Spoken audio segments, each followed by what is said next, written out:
Genghis Khan, born Temüjin, c. 1162, August 1227, also known as Chinggis Khan, was the founder and first Khan of the Mongol Empire.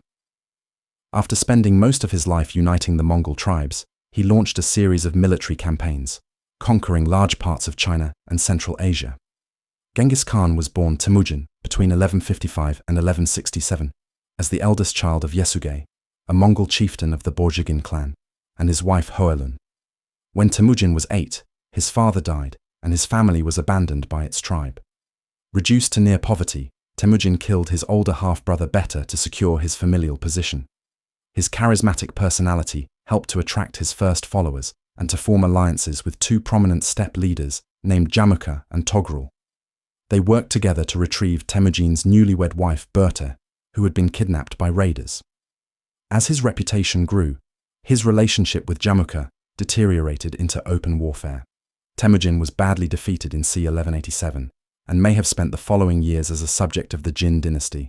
Upon re-emerging in 1196, he swiftly began gaining power. Togrul came to view Temüjin as a threat and launched a surprise attack on him in 1203. Temüjin regrouped and overpowered Togrul. After defeating the Naiman tribe and executing Jamuka, he was left as the sole ruler on the Mongolian steppe. Temüjin formally adopted the title Genghis Khan, the meaning of which is uncertain, at an assembly in 1206. Carrying out reforms designed to ensure long-term stability, he transformed the Mongols' tribal structure into an integrated meritocracy dedicated to the service of the ruling family. After thwarting a coup attempt from a powerful shaman, Genghis began to consolidate his power. In 1209, he led a large-scale raid into the neighboring Western Xia, who agreed to Mongol terms the following year. He then launched a campaign against the Jin dynasty, which lasted for 4 years and ended in 1215 with the capture of the Jin capital Zhongdu. His general Jebe annexed the Central Asian state of Karakitai in 1218. The following year, Genghis invaded the Khwarazmian Empire following the execution of his envoys. The campaign toppled the Khwarazmian state and devastated the regions of Transoxiana and Khorasan, while Jebe and his colleague Subutai led an expedition that reached Georgia and Kievan Rus. In 1227, Genghis died while subduing the rebellious Western Xia. Following a 2-year interregnum, his third son and heir Ögedei acceded to the throne in 1229. Genghis Khan remains a controversial figure. He was generous and intensely loyal to his followers, but ruthless towards his enemies. He welcomed advice from diverse sources in his quest for world domination, for which he believed the shamanic supreme deity Tengri had destined him. The Mongol army under Genghis killed millions of people, yet his conquests also facilitated unprecedented commercial and cultural exchange over a vast geographical area. He is remembered as a backwards, savage tyrant in Russia and the Arab world, while recent Western scholarship has begun to reassess its previous view of him as a barbarian warlord. He was posthumously deified in Mongolia. Modern Mongolians recognize him as the founding father of their nation. Name and title. There is no universal romanization system used for Mongolian. As a result, modern spellings of Mongolian names vary greatly and may result in considerably different pronunciations from the original. The honorific most commonly rendered as Genghis ultimately derives from the Mongolian Chinggis, which may be romanized as Chinggis. This was adapted into Chinese as Chenggis, and into Persian as Chungas, as Arabic lacks a sound similar to ts, represented in the Mongolian and Persian romanizations by Chis. Writers transcribed the name as Genghis, while Syriac authors used Chinggis. In addition to Genghis, introduced into English during the 18th century based on a misreading of Persian sources, modern English spellings include Chinggis, Chinggis, Genghis, and Genghis. His birth name, Temüjin, Temüjin, is sometimes also spelled Temüjin in English. When Genghis's grandson Kublai Khan established the Yuan dynasty in 1271, he bestowed the temple name Taizu, meaning supreme progenitor, and the posthumous name Shengwu Huangdi, meaning holy martial emperor, upon his grandfather. Kublai's great-grandson, Kublai Khan, later expanded this title into Fatian Qiyun Shengwu Huangdi, meaning interpreter of the heavenly law, initiator of the good fortune, holy martial emperor. Sources: As the sources are written in more than a dozen languages from across Eurasia, modern historians have found it difficult to compile information on the life of Genghis Khan. All accounts of his adolescence and rise to power derive from two Mongolian language sources, The Secret History of the Mongols and the Altan Detta, Golden Book. The latter, now lost, served as inspiration for two Chinese chronicles, the 14th century History of Yuan and the Shengwu Qinzhenglu, Campaigns of Genghis Khan. The History of Yuan, while poorly edited, provides a large amount of detail on individual campaigns and people. The Shengwu is more disciplined in its chronology, but does not criticize Genghis and occasionally contains errors. The Secret History survived through being transliterated into Chinese characters during the 14th and 15th centuries. Its historicity has been disputed. The 20th century sinologist Arthur Waley considered it a literary work with no historiographical value, but more recent historians have given it much more credence. Although it is clear that its chronology is suspect and that some passages were removed or modified for better narration, the Secret History is valued highly because the anonymous author is often critical of Genghis Khan. In addition to presenting him as indecisive and as having a phobia of dogs, the Secret History also recounts taboo events such as his fratricide and the possibility of his son Joshi's illegitimacy. Multiple chronicles in Persian have also survived, which display a mix of positive and negative attitudes towards Genghis Khan and the Mongols. Both Minhaji Siraj Juzjani and Atamalik Juvaini completed their respective histories in 1260. Juzjani was an eyewitness to the brutality of the Mongol conquests, and the hostility of his chronicle reflects his experiences. His contemporary Juvaini, who had travelled twice to Mongolia and attained a high position in the administration of a Mongol successor state, was more sympathetic. His account is the most reliable for Genghis Khan's western campaigns. The most important Persian source is the Jami al-Tawarikh, Compendium of Chronicles, compiled by Rashid al-Din on the order of Genghis's descendant Ghazan in the early 14th century. Ghazan allowed Rashid privileged access to both confidential Mongol sources, such as the Altan Detta, and to experts on the Mongol oral tradition, including Kublai Khan's ambassador, Bolad Chingsang. As he was writing an official chronicle, Rashid censored inconvenient or taboo details. There are many other contemporary histories which include additional information on Genghis Khan and the Mongols, although their neutrality and reliability are often suspect.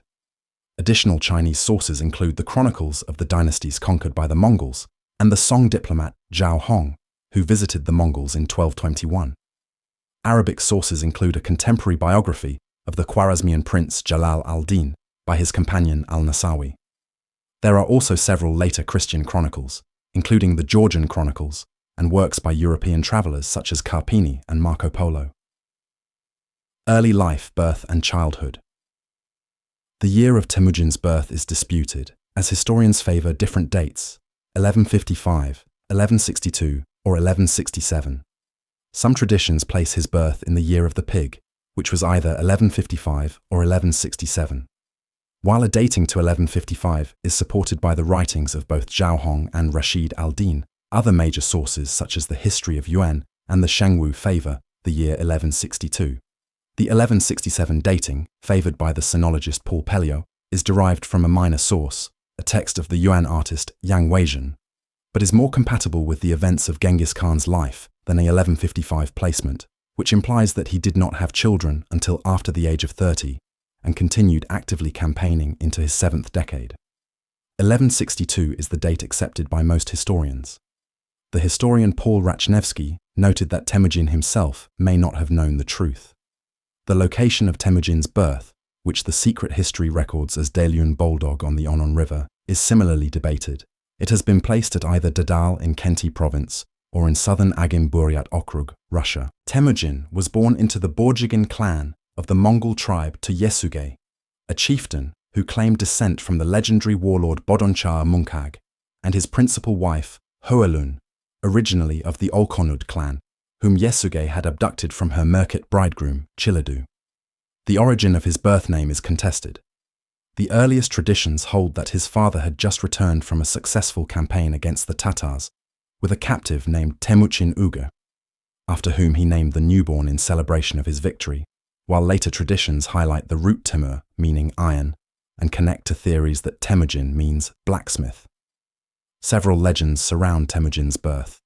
The most prominent is that he was born clutching a blood clot in his hand, a motif in Asian folklore indicating the child would be a warrior. Others claimed that Hoelun was impregnated by a ray of light, which announced the child's destiny, a legend which echoed that of the mythical Borjigin ancestor Alan Gua. Yesugei and Hoelun had 3 younger sons after Temüjin: Kasar, Hachiun, and Temuge, as well as 1 daughter, Temülün. Temüjin also had 2 half-brothers, Beta and Belgute, from Yesugei's secondary wife Sochigol, whose identity is uncertain. The siblings grew up at Yesugei's main camp on the banks of the Onon, where they learned how to ride a horse and shoot a bow. When Temüjin was 8 years old, his father decided to betroth him to a suitable girl. Yesugei took his heir to the pastures of Hoelun's prestigious Ongirat tribe, which had intermarried with the Mongols on many previous occasions.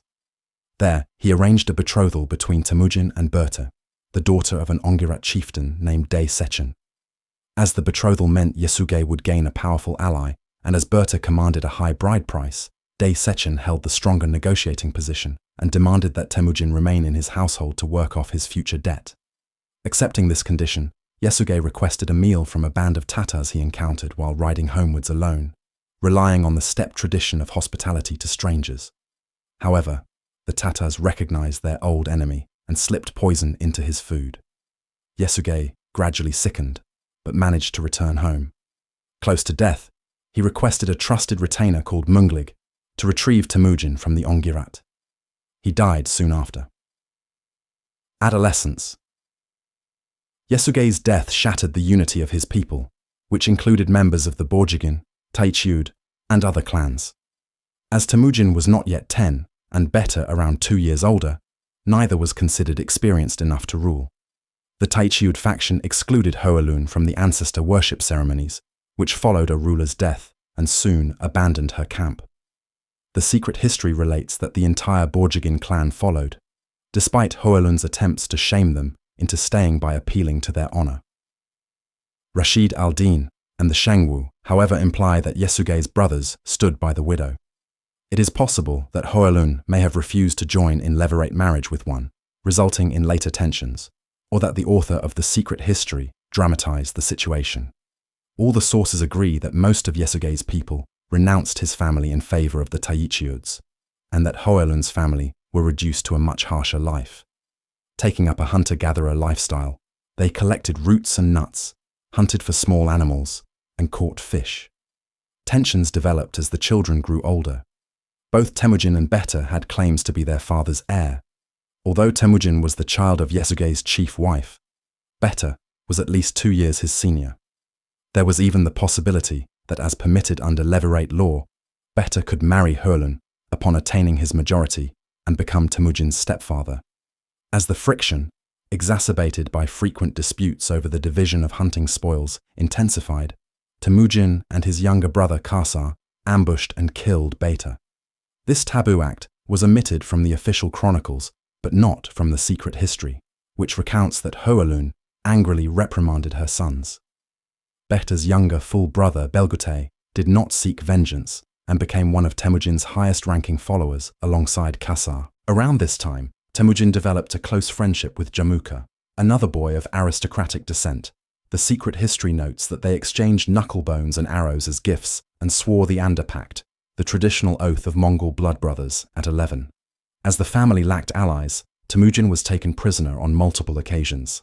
Captured by the Taichiuds, he escaped during a feast and hid first in the Onon and then in the tent of Sorkin Shira, a man who had seen him in the river and not raised the alarm. Sorkin Shira sheltered Temüjin for 3 days at great personal risk before helping him to escape. Temüjin was assisted on another occasion by Bo'orchu, an adolescent who aided him in retrieving stolen horses. Soon afterwards, Bo'orchu joined Temüjin's camp as his first nökor, personal companion, Plaimsian Nökod. These incidents, related by the secret history, are indicative of the emphasis its author put on Genghis's personal charisma. Rise to power. Early campaigns, Temüjin returned to Day Sechen to marry Berta when he reached the age of majority at 15. Delighted to see the son-in-law he feared had died, Sechin consented to the marriage and accompanied the newlyweds back to Temüjin's camp. His wife Chotan presented Hoelun with an expensive sable cloak. Seeking a patron, Temüjin chose to regift the cloak to Togrul Khan, ruler of the Karaite tribe, who had fought alongside Yesugei and sworn the Anda Pact with him. Togrul ruled a vast territory in central Mongolia, but distrusted many of his followers. In need of loyal replacements, he was delighted with the valuable gift and welcomed Temüjin into his protection. The two grew close, and Temüjin began to build a following, as Nurkot, such as Jelme, entered into his service. Temüjin and Berta had their first child, a daughter named Kojin, around this time. Soon afterwards, seeking revenge for Yesugei's abduction of Hoelun, around 300 Merkits raided Temüjin's camp. While Temüjin and his brothers were able to hide on Burkhan Khaldun mountain, Berta and Sochigul were abducted. In accordance with Levirate law, Berta was given in marriage to the younger brother of the now-deceased Chilidu. Temüjin appealed for aid from Togrul and his childhood Anda Jamuka, who had risen to become chief of the Jadaran tribe. Both chiefs were willing to field armies of 20,000 warriors, and with Jamuka in command, the campaign was soon won. A now pregnant Berta was recovered successfully and soon gave birth to a son, Yochi. Although Temüjin raised him as his own, questions over his true paternity followed Yochi throughout his life. This is narrated in the Secret History and contrasts with Rashid al-Din's account, which protects the family's reputation by removing any hint of illegitimacy. Over the next decade and a half, Temüjin and Berta had 3 more sons, Chagatai, Ögedei, and Tolui, and 4 more daughters, Chechaigan, Alaka, Tumalun, and Al-Altan. The followers of Temüjin and Jamuka camped together for a year and a half, during which their leaders reforged their Anda Pact and slept together under one blanket, according to the Secret History. The source presents this period as close friends bonding, but Rachnevsky questioned if Temüjin actually entered into Jamuka's service in return for the assistance with the Merkits. Tensions arose and the two leaders parted, ostensibly on account of a cryptic remark made by Jamuka on the subject of camping. In any case, Temüjin followed the advice of Hoelun and Berta and began to build an independent following. The major tribal rulers remained with Jamuka, but 41 leaders gave their support to Temüjin along with many commoners. These included Subutai and others of the Uriankai, the Barulas, the Olkonuds, and many more. Many were attracted by Temüjin's reputation as a fair and generous lord who could offer better lives, while his shamans prophesied that heaven had allocated him a great destiny. Temüjin was soon acclaimed by his close followers as Khan of the Mongols. Togrul was pleased at his vassal's elevation, but Jamuka was resentful. Tensions escalated into open hostility, and in around 1187, the two leaders clashed in battle at Dalan Baljut. The two forces were evenly matched, but Temüjin suffered a clear defeat. Later chroniclers, including Rashid al-Din, instead state that he was victorious, but their accounts contradict themselves and each other. Modern historians such as Rachnevsky and Timothy May consider it very likely that Temüjin spent a large portion of the decade following the clash at Dalan Baljut as a servant of the Jurchen Jin dynasty in North China. Zhao Hong recorded that the future Genghis Khan spent several years as a slave of the Jin. Formerly seen as an expression of nationalistic arrogance, the statement is now thought to be based in fact, especially as no other source convincingly explains Temüjin's activities between Dalan Baljut and c. 1195. Taking refuge across the border was a common practice, both for disaffected steppe leaders and disgraced Chinese officials. Temüjin's re-emergence, having retained significant power, indicates that he probably profited in the service of the Jin. As he later overthrew that state, such an episode, detrimental to Mongol prestige, was omitted from all their sources. Zhao Hong was bound by no such taboos. Defeating rivals. The sources do not agree on the events of Temüjin's return to the steppe. In early summer 1196, he participated in a joint campaign with the Jin against the Tatars, who had begun to act contrary to Jin interests. As a reward, the Jin awarded him the honorific Cha-ut Kuri, the meaning of which probably approximated Commander of Hundreds in Jurchen. At around the same time, he assisted Togrul with reclaiming the lordship of the Kerit, which had been usurped by one of Togrul's relatives, with the support of the powerful Naiman tribe. The actions of 1196 fundamentally changed Temüjin's position in the steppe. Although nominally still Togrul's vassal, he was de facto an equal ally. Jamuka behaved cruelly following his victory at Dalan Baljut. He allegedly boiled 70 prisoners alive and humiliated the corpses of leaders who had opposed him. A number of disaffected followers, including Yesugei's follower Munglig and his sons, defected to Temüjin as a consequence. They were also probably attracted by his newfound wealth. Temüjin subdued the disobedient Jurchen tribe that had previously offended him at a feast and refused to participate in the Tatar campaign. After executing their leaders, he had Belgutai symbolically break a leading Jurchen's back in a staged wrestling match in retribution. This latter incident, which contravened Mongol customs of justice, was only noted by the author of the secret history, who openly disapproved. These events occurred c. 1197. During the following years, Temüjin and Togrul campaigned against the Merkits, the Naimans, and the Tatars, sometimes separately and sometimes together.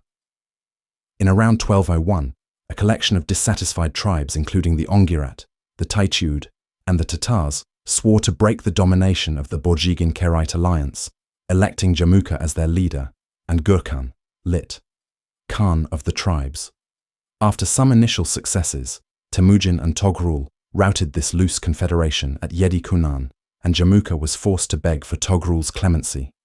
Desiring complete supremacy in eastern Mongolia, Temüjin defeated first the Taichud, and then, in 1202, the Tatars. After both campaigns, he executed the clan leaders and took the remaining warriors into his service. These included Sorkhan Shira, who had come to his aid previously, and a young warrior named Jebe, who, by killing Temüjin's horse and refusing to hide that fact, had displayed martial ability and personal courage. The absorption of the Tatars left three military powers in the steppe: the Naimans in the west, the Mongols in the east, and the Kerit in between. Seeking to cement his position, Temüjin proposed that his son Yoshi marry one of Togrul's daughters. Led by Togrul's son Sengum, the Kerit elite believed the proposal to be an attempt to gain control over their tribe, while the doubts over Yoshi's parentage would have offended them further.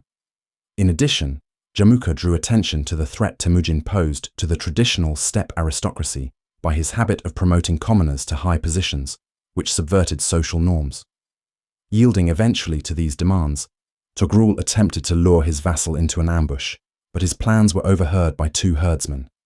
Temüjin was able to gather some of his forces, but was soundly defeated at the Battle of Kalakalgid Sands. Retreating southeast to Baljuna, an unidentified lake or river, Temüjin waited for his scattered forces to regroup.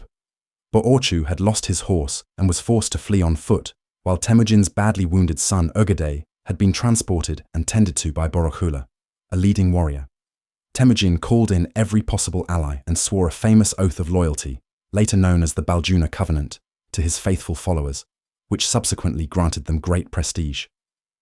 The oath-takers of Baljuna were a very heterogeneous group, men from 9 different tribes who included Christians, Muslims, and Buddhists, united only by loyalty to Temüjin and to each other.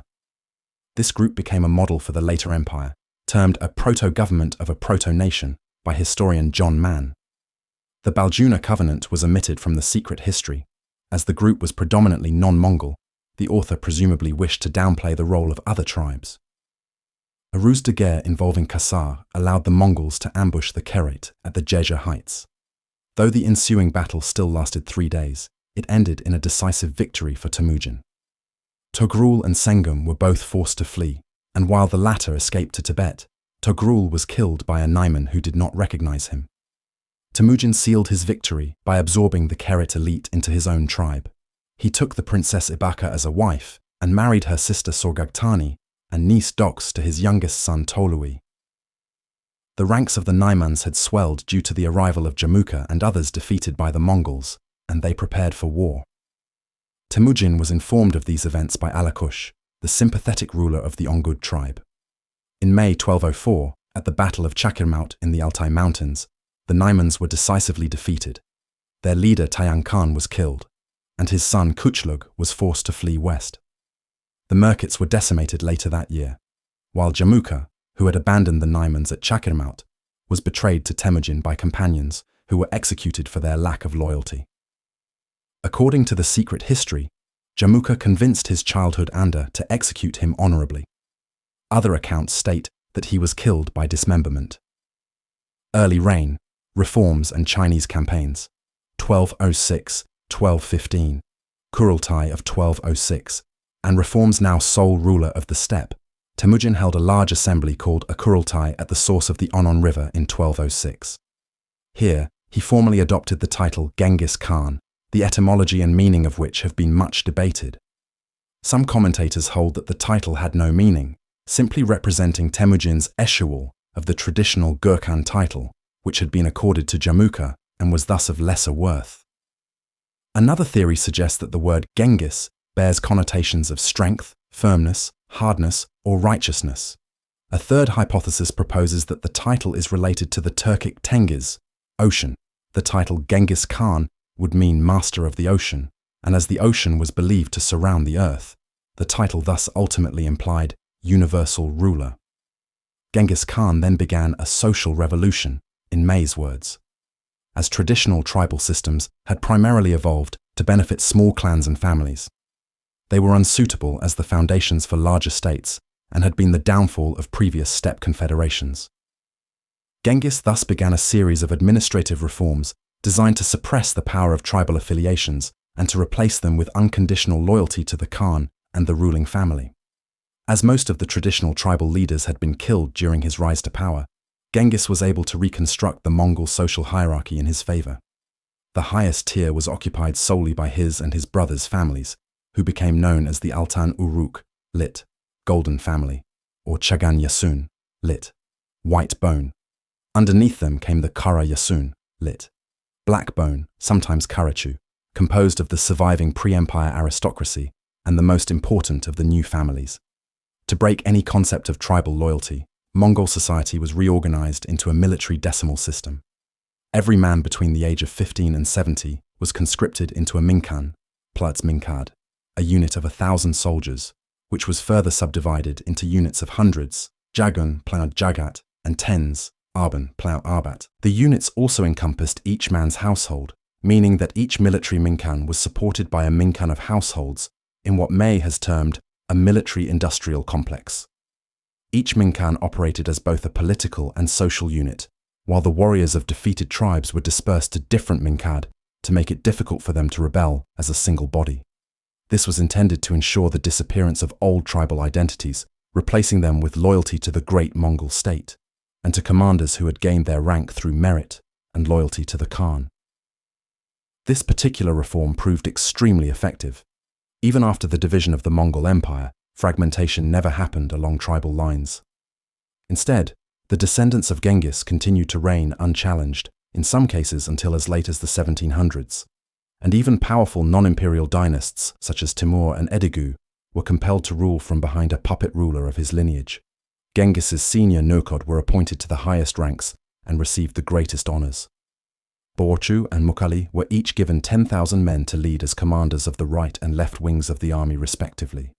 The other nurkod were each given commands of one of the 95 minkad. In a display of Genghis's meritocratic ideals, many of these men were born to low social status. Rachnevsky cited Jelmer and Subutai, the sons of blacksmiths, in addition to a carpenter, a shepherd, and even the 2 herdsmen who had warned Temüjin of Togrul's plans in 1203. As a special privilege, Genghis allowed certain loyal commanders to retain the tribal identities of their units.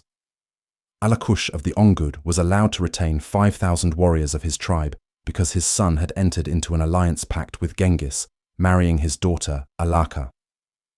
A key tool which underpinned these reforms was the expansion of the Keshig, bodyguard. After Temüjin defeated Togrul in 1203, he had appropriated this Kherate institution in a minor form, but at the 1206 Kurultai its numbers were greatly expanded, from 1,150 to 10,000 men. The Keshig was not only the Khan's bodyguard, but his household staff, a military academy, and the center of governmental administration. All the warriors in this elite corps were brothers or sons of military commanders and were essentially hostages. The members of the Keshig nevertheless received special privileges and direct access to the Khan, whom they served, and who in return evaluated their capabilities and their potential to govern or command. Commanders such as Subutai, Chorma Khan, and Baiju all started out in the Keshig, before being given command of their own force. Consolidation of power, 1206-1210. From 1204 to 1209, Genghis Khan was predominantly focused on consolidating and maintaining his new nation. He faced a challenge from the shaman Koketchu, whose father Munglig had been allowed to marry Hoelun after he defected to Temüjin. Koketchu, who had proclaimed Temüjin as Genghis Khan and taken the Tengris title Teb Tengiri, lit. Holy Heavenly, on account of his sorcery, was very influential among the Mongol commoners and sought to divide the imperial family. Genghis's brother Khasar was the first of Koketchu's targets. Always distrusted by his brother, Khasar was humiliated and almost imprisoned on false charges before Hoelun intervened by publicly reprimanding Genghis. Nevertheless, Koketchu's power steadily increased, and he publicly shamed Temüjin, Genghis's youngest brother, when he attempted to intervene. Berta saw that Koketchu was a threat to Genghis's power and warned her husband, who still superstitiously revered the shaman, but now recognized the political threat he posed. Genghis allowed Temüjin to arrange Koketchu's death and then usurped the shaman's position as the Mongols' highest spiritual authority. During these years, the Mongols imposed their control on surrounding areas. Genghis dispatched Yochi northwards in 1207 to subjugate the Hoi Yin Irgun, a collection of tribes on the edge of the Siberian taiga. Having secured a marriage alliance with the Oirats and defeated the Yenisei Kyrgyz, he took control of the region's trade in grain and furs, as well as its gold mines. Mongol armies also rode westwards, defeating the Naiman-Merkit alliance on the river Irtish in late 1208. Their Khan was killed and Kuchlug fled into Central Asia. Led by Barchuk, the Uyghurs freed themselves from the suzerainty of the Kara Kitai and pledged themselves to Genghis in 1211 as the first sedentary society to submit to the Mongols. The Mongols had started raiding the border settlements of the Tangut-led Western Xia Kingdom in 1205, ostensibly in retaliation for allowing Sengum, Togrul's son, refuge. More prosaic explanations include rejuvenating the depleted Mongol economy with an influx of fresh goods and livestock, or simply subjugating a semi-hostile state to protect the nascent Mongol nation. Most Xia troops were stationed along the southern and eastern borders of the kingdom to guard against attacks from the Song and Jin dynasties respectively, while its northern border relied only on the Gobi Desert for protection. After a raid in 1207 sacked the Xia fortress of Wulahai, Genghis decided to personally lead a full-scale invasion in 1209.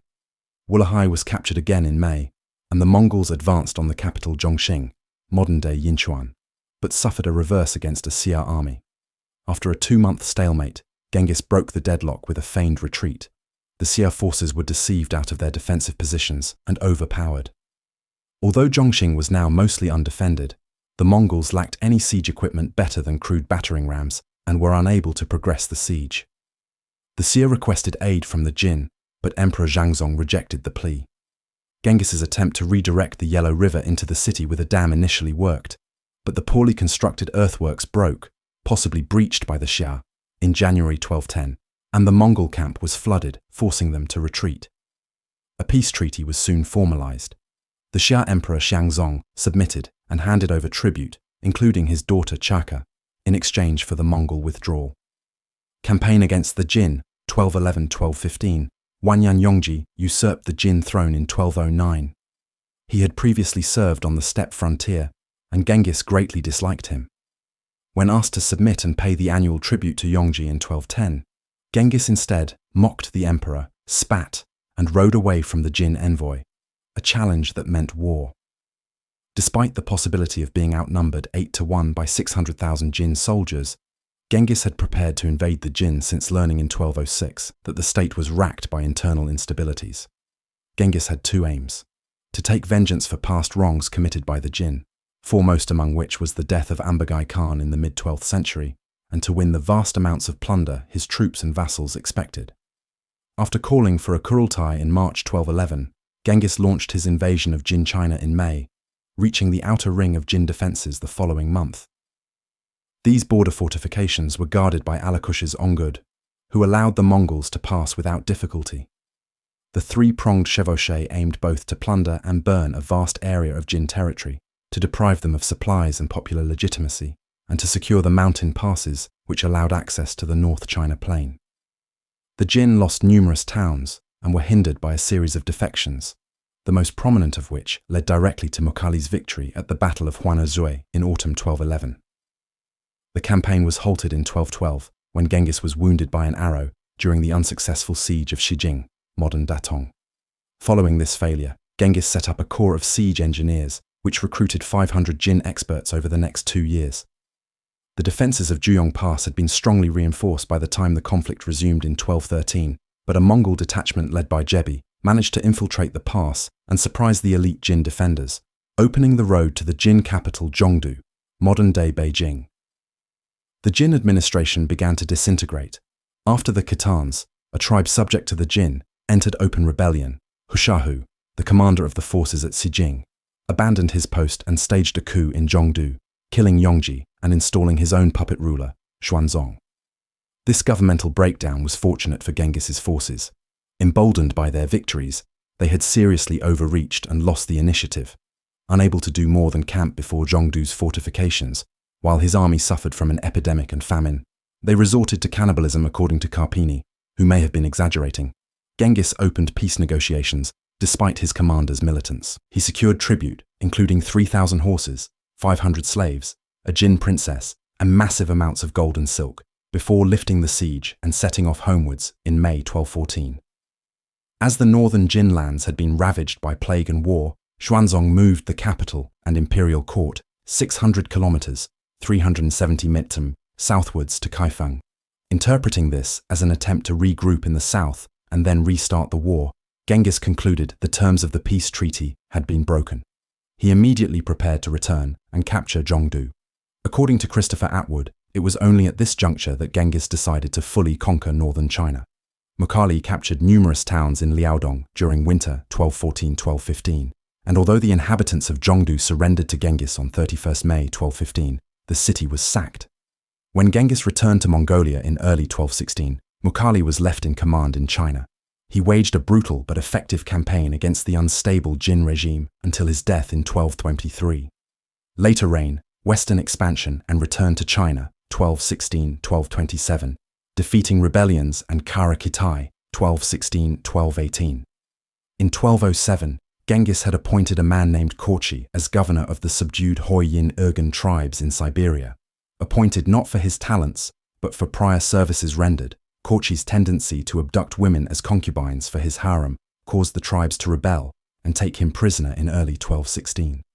The following year, they ambushed and killed Barokul, one of Genghis's highest-ranking nokhod. The Khan was livid at the loss of his close friend and prepared to lead a retaliatory campaign.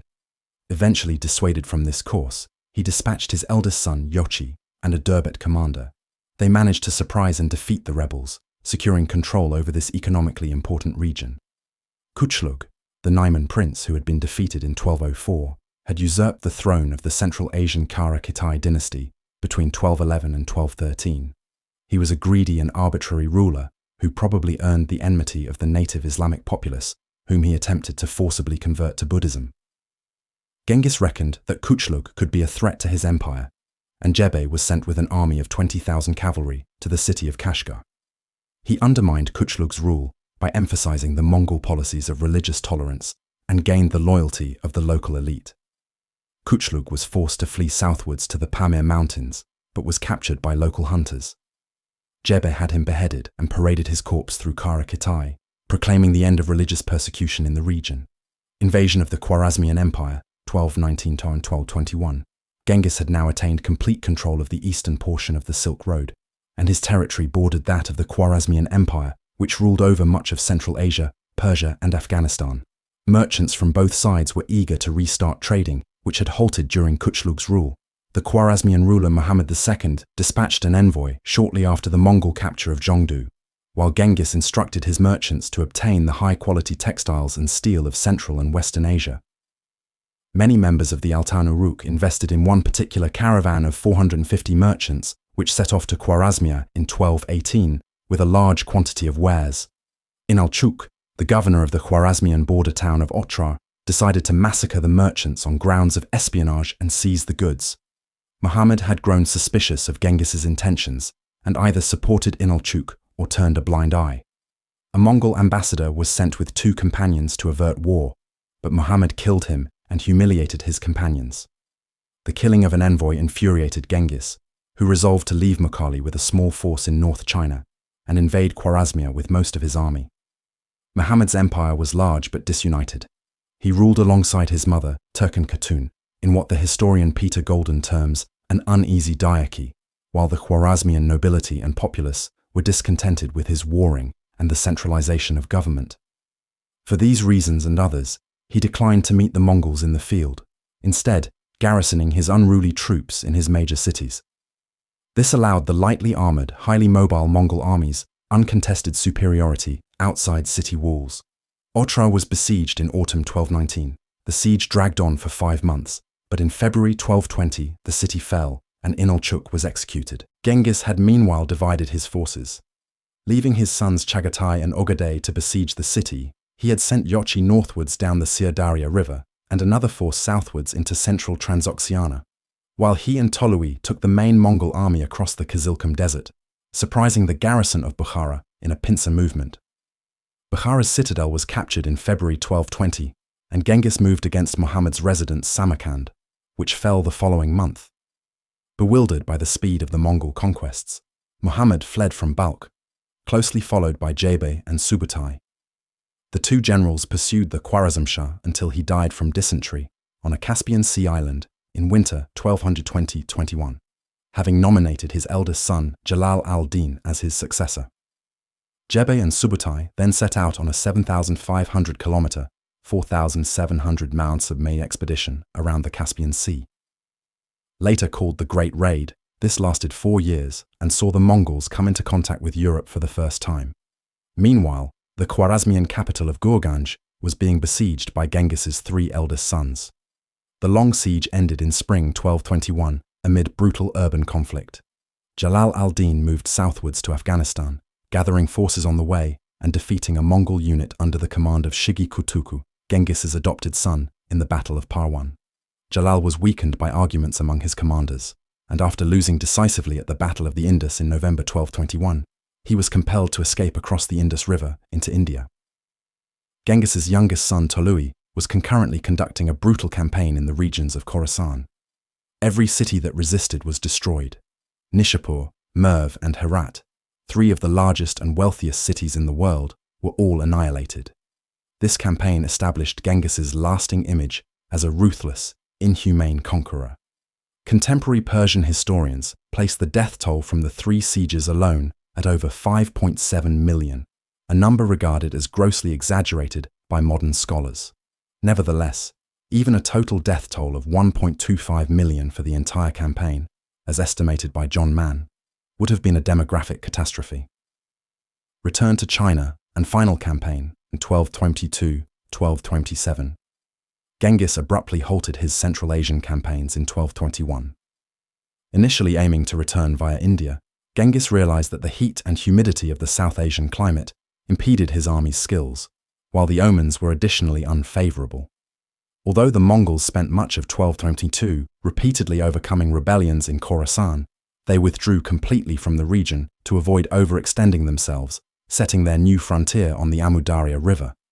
During his lengthy return journey, Genghis prepared a new administrative division, which would govern the conquered territories, appointing darugachi, commissioners, lit, those who press the seal, and baskak, local officials, to manage the region back to normalcy.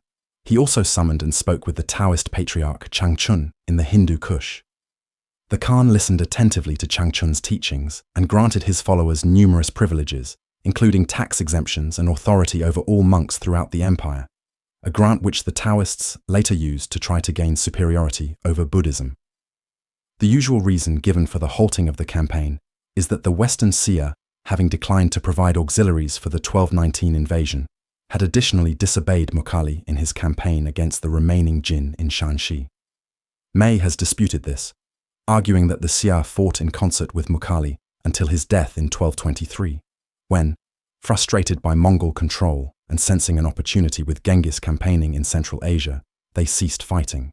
In either case, Genghis initially attempted to resolve the situation diplomatically, but when the Sia elite failed to come to an agreement on the hostages they were to send to the Mongols, he lost patience. Returning to Mongolia in early 1225, Genghis spent the year in preparation for a campaign against them.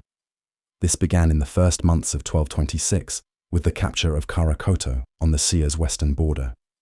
The invasion proceeded apace.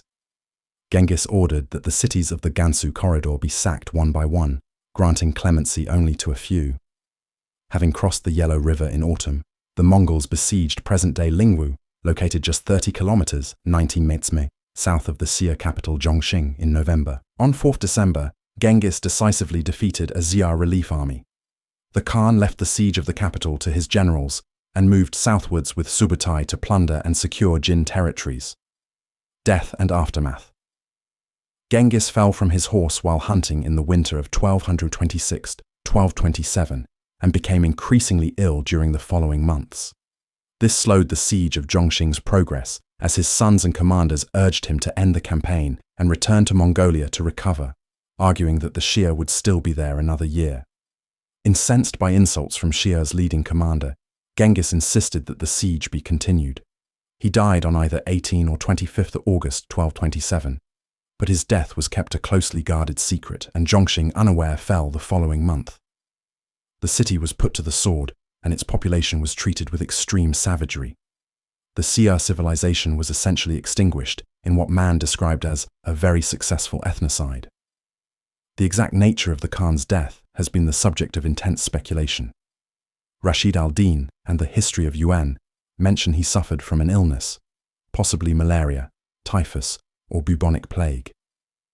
Marco Polo claimed that he was shot by an arrow during a siege, while Carpini reported that Genghis was struck by lightning. Legends sprang up around the event. The most famous recounts how the beautiful Göbelchin, formerly the Xia emperor's wife, injured Genghis's genitals with a dagger during sex. After his death, Genghis was transported back to Mongolia and buried on or near the sacred Burkhan Khaldan peak in the Khenti Mountains, on a site he had chosen years before. Specific details of the funeral procession and burial were not made public knowledge. The mountain, declared Ik Korig, lit. Great Taboo, i.e. prohibited zone, was out of bounds to all but its Uryankai guard. When Ogadai acceded to the throne in 1229, the grave was honored with 3 days of offerings and the sacrifice of 30 maidens. Rachnevsky theorized that the Mongols, who had no knowledge of embalming techniques, may have buried the Khan in the Ordos to avoid his body decomposing in the summer heat while en route to Mongolia. Atwood rejects this hypothesis. Succession. The tribes of the Mongol steppe had no fixed succession system, but often defaulted to some form of ultimogeniture, succession of the youngest son, because he would have had the least time to gain a following for himself and needed the help of his father's inheritance. However, this type of inheritance applied only to property, not to titles. The secret history records that Genghis chose his successor while preparing for the Khwarazmian campaigns in 1219. Rashid al-Din, on the other hand, states that the decision came before Genghis's final campaign against the Xia. Regardless of the date, there were 5 possible candidates: Genghis's 4 sons and his youngest brother Temüjin, who had the weakest claim and who was never seriously considered. Even though there was a strong possibility Yoki was illegitimate, Genghis was not particularly concerned by this. Nevertheless, he and Joki became increasingly estranged over time due to Joki's preoccupation with his own appanage. After the siege of Gurganj, where he only reluctantly participated in besieging the wealthy city that would become part of his territory, he failed to give Genghis the normal share of the booty, which exacerbated the tensions. Genghis was angered by Joki's refusal to return to him in 1223 and was considering sending Ogadai and Chagatai to bring him to heel when news came that Jochi had died from an illness. Chagatai's attitude towards Joki's possible succession, he had termed his elder brother a merkit bastard and had brawled with him in front of their father, led Genghis to view him as uncompromising, arrogant, and narrow-minded, despite his great knowledge of Mongol legal customs. His elimination left Ogadai and Tolui as the 2 primary candidates. Tolui was unquestionably superior in military terms. His campaign in Khorasan had broken the Khwarazmian Empire, while his elder brother was far less able as a commander. Ogadai was also known to drink excessively even by Mongol standards. It eventually caused his death in 1241. However, he possessed talents all his brothers lacked. He was generous and generally well-liked. Aware of his own lack of military skill, he was able to trust his capable subordinates, and unlike his elder brothers, compromise on issues. He was also more likely to preserve Mongol traditions than Tolui. whose wife Sorghaghtani, herself a Nestorian Christian, was a patron of many religions, including Islam. Ögedei was thus recognized as the heir to the Mongol throne. Serving as regent after Genghis's death, Tolui established a precedent for the customary traditions after a Khan's death. These included the halting of all military offensives involving Mongol troops, the establishment of a lengthy mourning period overseen by the regent, and the holding of a Kurultai, which would nominate successors and select them. For Tolui, this presented an opportunity. He was still a viable candidate for succession and had the support of the family of Jochi. Any general Kurultai, attended by the commanders Genghis had promoted and honored, would however observe their former ruler's desires without question and appoint Ögedei as ruler. It has been suggested that Tolui's reluctance to hold the Kurultai was driven by the knowledge of the threat it posed to his ambitions. In the end, Tolui had to be persuaded by the advisor Yeluchukai to hold the Kurultai. In 1229, it crowned Ögedei as Khan, with Tolui in attendance. Family Berta, whom Temüjin married c. 1178, remained his senior wife. She gave birth to 4 sons and 5 daughters, who all became influential figures in the empire. Genghis granted Berta's sons lands and property through the Mongol appanage system, while he secured marriage alliances by marrying her daughters to important families. Her children were Khojin, a daughter born c. 1179, who later married Butu of the Ikires, one of Temujin's earliest and closest supporters and the widower of Temüjin. Jochi, a son born c. 1182 after Berta's kidnapping, whose paternity was thus suspect even though Temüjin accepted his legitimacy. Jochi predeceased Genghis. His appanage, along the Irtysh River and extending into Siberia, evolved into the Golden Horde.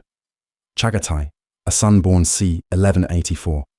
His appanage was the former Kara-Khitai territories surrounding Almalig in Turkestan, which became the Chagatai Khanate. Ögedei, a son born c. 1186, who received lands in Dzungaria and who succeeded his father as ruler of the empire. Chechaigan, a daughter born c. 1188, whose marriage to Turelchi secured the loyalty of the Oirats to the north. Alaka, a daughter born c. 1190, who married several members of the Ongud tribe between 1207 and 1225. Tumulun, a daughter born c. 1192, who married Chigu of the Ongirat tribe. Tolui, a son born c.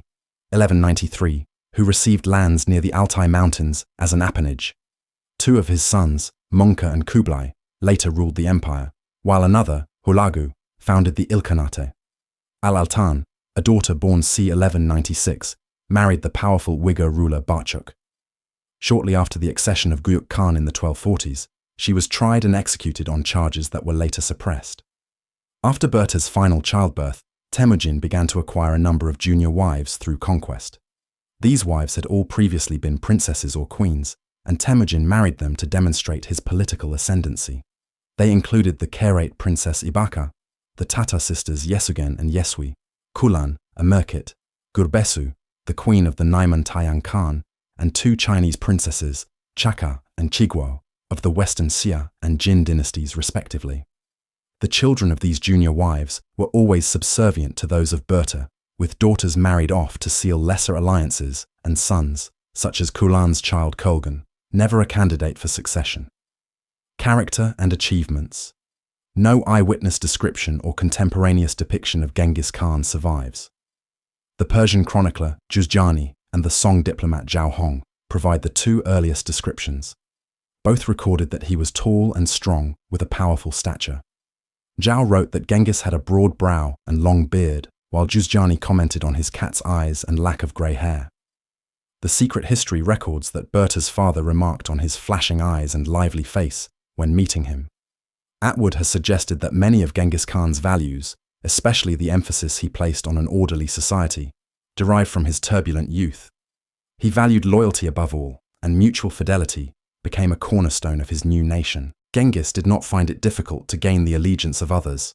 He was superbly charismatic even as a youth, as shown by the number of people who left existing social roles behind to join him. Although his trust was hard to earn, if he felt loyalty was assured, he granted his total confidence in return. Recognized for his generosity towards his followers, Genghis unhesitatingly rewarded previous assistants. The Nukod most honored at the 1206 Kurultai were those who had accompanied him since the beginning, and those who had sworn the Baljuna covenant with him at his lowest point. He took responsibility for the families of Nukod killed in battle, or who otherwise fell on hard times by raising a tax to provide them with clothing and sustenance. The principal source of steppe wealth was post-battle plunder, of which a leader would normally claim a large share. Genghis eschewed this custom, choosing instead to divide booty equally between himself and all his men. Disliking any form of luxury, he extolled the simple life of the nomad in a letter to Changchun and objected to being addressed with obsequious flattery. He encouraged his companions to address him informally, give him advice, and criticize his mistakes. Genghis's openness to criticism and willingness to learn saw him seeking the knowledge of family members, companions, neighboring states, and enemies. He sought and gained knowledge of sophisticated weaponry from China and the Muslim world, appropriated the Uyghur alphabet with the help of the captured scribe Tata Tonga, and employed numerous specialists across legal, commercial, and administrative fields. He also understood the need for a smooth succession, and modern historians agree he showed good judgment in choosing his heir. Although he is today renowned for his military conquests, very little is known about Genghis's personal generalship. His skills were more suited to identifying potential commanders. His institution of a meritocratic command structure gave the Mongol army military superiority, even though it was not technologically or tactically innovative. The army that Genghis created was characterized by its draconian discipline, its ability to gather and use military intelligence efficiently, a mastery of psychological warfare, and a willingness to be utterly ruthless. Genghis thoroughly enjoyed exacting vengeance on his enemies. The concept lay at the heart of Achi Kariulku, lit. Good for good, evil for evil, the steppe code of justice. In exceptional circumstances, such as when Muhammad of Khwarazm executed his envoys, the need for vengeance overrode all other considerations. Genghis came to believe the supreme deity Tengri had ordained a great destiny for him. Initially, the bounds of this ambition were limited only to Mongolia. But as success followed success and the reach of the Mongol nation expanded, he and his followers came to believe he was embodied with Siyu, lit. Divine grace. Believing that he had an intimate connection with heaven, anyone who did not recognize his right to world power was treated as an enemy. This viewpoint allowed Genghis to rationalize any hypocritical or duplicitous moments on his own part, such as killing his Jamuka or killing Nokod, who wavered in their loyalties. Legacy and historical assessment. Genghis Khan left a vast and controversial legacy. His unification of the Mongol tribes and his foundation of the largest contiguous state in world history permanently altered the worldview of European, Islamic, and East Asian civilizations, according to Atwood. His conquests enabled the creation of Eurasian trading systems unprecedented in their scale, which brought wealth and security to the tribes. Although he very likely did not codify the written body of laws known as the Great Yasa, he did reorganize the legal system and establish a powerful judicial authority under Shigi Kutuk. On the other hand, his conquests were ruthless and brutal. The prosperous civilizations of China, Central Asia, and Persia were devastated by the Mongol assaults and underwent multi-generational trauma and suffering as a result. Perhaps Genghis's greatest failing was his inability to create a working succession system. His division of his empire into appanages, meant to ensure stability, actually did the reverse, as local and statewide interests diverged and the empire began splitting into the Golden Horde, the Chagatai Khanate, the Ilkhanate, and the Yuan dynasty in the late 1200s. In the mid-1990s, the Washington Post acclaimed Genghis Khan as the man of the millennium who embodied the half-civilized, half-savage duality of the human race. This complex image has remained prevalent in modern scholarship, with historians emphasizing both Genghis Khan's positive and negative contributions. Mongolia.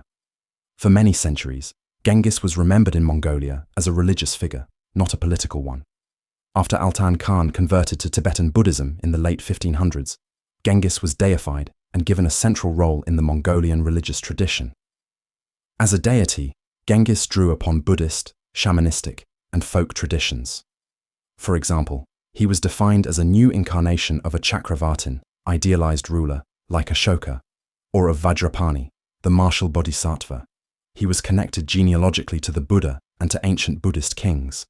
He was invoked during weddings and festivals, and he took a large role in ancestor veneration rituals.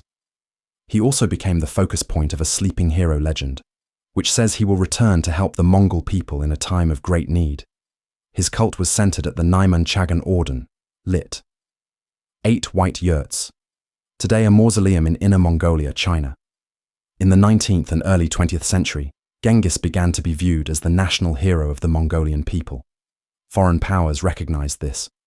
During its occupation of Inner Mongolia, Imperial Japan funded the construction of a temple to Genghis, while both the Kuomintang and the Chinese Communist Party used the memory of Genghis to woo potential allies in the Chinese Civil War.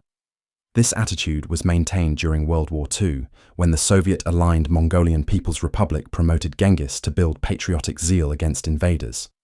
However, as he was a non-Russian hero who could serve as an anti-communist figurehead, this attitude swiftly changed after the war's end. According to May, Genghis was condemned as a feudal and reactionary lord who exploited the people. His cult was repressed. The alphabet he chose was replaced with the Cyrillic script, and celebrations planned for the 800th anniversary of his birth in 1962 were cancelled and denigrated after loud Soviet complaints. Because Chinese historians were largely more favorable towards him than their Soviet circumstances, Genghis played a minor role in the Sino-Soviet split. The arrival of the policies of glasnost and perestroika in the 1980s paved the way for official rehabilitation. Less than 2 years after the 1990 revolution, Lenin Avenue in the capital Ulaanbaatar was renamed Chinggis Khan Avenue. Since then, Mongolia has named Chinggis Khan International Airport and erected a large statue in Sukbatar Square, which was itself renamed after Genghis between 2013 and 2016. His visage appears on items ranging from postage stamps and high-value banknotes to brands of alcohol and toilet paper. In 2006, the Mongolian parliament officially discussed the trivialization of his name through excessive advertising. Modern Mongolians tend to downplay Genghis's military conquests in favor of his political and civil legacy. They view the destructive campaigns as a product of their time, in the words of the historian Michal Biran, and secondary to his other contributions to Mongolian and world history. His policies, such his use of the Kurultai, his establishment of the rule of law through an independent judiciary, and human rights, are seen as the foundations that allowed the creation of the modern, democratic Mongolian state. Viewed as someone who brought peace and knowledge rather than war and destruction, Genghis Khan is idealized for making Mongolia the center of international culture for a period. He is generally recognized as the founding father of Mongolia. Elsewhere, the historical and modern Muslim world has associated Genghis Khan with a myriad of ideologies and beliefs. Its first instinct, as Islamic thought had never previously envisioned being ruled by a non-Muslim power, was to view Genghis as the herald of the approaching Judgment Day. Over time, as the world failed to end, and as his descendants began converting to Islam, Muslims began to see Genghis as an instrument of God's will who was destined to strengthen the Muslim world by cleansing its innate corruption. In post-Mongol Asia, Genghis was also a source of political legitimacy because his descendants had been recognized as the only ones entitled to reign. As a result, aspiring potentates not descended from him had to justify their rule, either by nominating puppet rulers of Genghis's dynasty or by stressing their own connections to him. Most notably, the great conqueror Timur, who established his own empire in Central Asia, did both. He was obliged to pay homage to Genghis's descendants Soyurgatmish and Sultan Mahmud, and his propaganda campaigns vastly exaggerated the prominence of his ancestor Karacha Noyan, one of Genghis's lesser commanders, depicting him as Genghis's blood relative and second in command. He also married at least 2 of Genghis's descendants. Babur, the founder of the Mughal Empire in India, in turn derived his authority through his descent from both Timur and Genghis. Until the 18th century in Central Asia, Genghis was considered the progenitor of the social order, and was second only to the Prophet Muhammad in legal authority. With the rise of Arab nationalism in the 19th century, the Arab world began to view Genghis increasingly negatively. Today, he is perceived as the ultimate accursed enemy, a barbarian savage who began the demolition of civilization, which culminated in the siege of Baghdad in 1258 by his grandson Hulegu. Similarly, Genghis is viewed extremely negatively in Russia, where historians have consistently portrayed the rule of the Golden Horde, the Tatar yoke, as backwards, destructive, inimical to all progress, and the reason for all of Russia's flaws. His treatment in modern Central Asia and Turkey is more ambivalent. His position as a non-Muslim means other national traditions and heroes, such as Timur and the Seljuks, are viewed more highly. Under the Yuan dynasty in China, Genghis was revered as the nation's creator, and he remained in this position even after the foundation of the Ming dynasty in 1368. Although the late Ming somewhat disavowed his memory, the positive viewpoint was restored under the Manchu Qing dynasty, 1644–1911, who positioned themselves as his heirs. The rise of 20th century Chinese nationalism initially caused the denigration of Genghis as a traumatic occupier, but he was later resurrected as a useful political symbol on a variety of issues. Modern Chinese historiography has generally viewed Genghis positively, and he has been portrayed as a Chinese hero. In contemporary Japan, he is most known for the legend that he was originally Minamoto no Yoshitsune, a samurai and tragic hero who was forced to commit seppuku in 1189. The Western world, never directly affected by Genghis, has viewed him in shifting and contrasting ways. During the 14th century, as shown by the works of Marco Polo and Geoffrey Chaucer, he was seen as a just and wise ruler. But during the 18th century, he came to embody the Enlightenment stereotype of a tyrannical Oriental despot, and by the 20th century, he represented a prototypical barbarian warlord. In recent decades, Western scholarship has become increasingly nuanced, viewing Genghis as a more complex individual.